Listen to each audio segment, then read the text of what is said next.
গৃহস্থের বাড়ির আলমারি থেকে চুরি যাওয়া সোনা ও নগদ টাকা উদ্ধার করল দাঁতপুর থানার পুলিশ। গ্রেপ্তার ৩ ধৃতদের আজ শনিবার বেলা ১টা নাগাদ চুঁচুড়া আদালতে পাঠালো দাঁতপুর থানার পুলিশ। পুলিশ সূত্রে জানা যায়, গত ৬ই জুলাই তারিখে দাঁতপুর থানার গণেশপুর গ্রামের বাসিন্দা শ্যামাপ্রসাদ চট্টোপাধ্যায় নামে এক ব্যক্তি লিখিত অভিযোগ দায়ের করে। তার অভিযোগ, তার পুরাতন দোতলা বাড়ি রং করবার জন্য বরাত দিয়েছিল সৈয়দ রফিক ও আনারুল মল্লিক নামে দুই ব্যক্তিকে। গত ২০ মার্চ থেকে ৮ জুন পর্যন্ত তারা ওই বাড়িটি রং করে।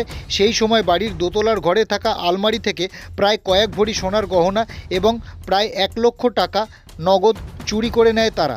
জানতে পেরে পুলিশের দ্বারস্থ হয় ওই ব্যক্তি। তার অভিযোগের ভিত্তিতে ঘটনা তদন্ত শুরু করে পুলিশ।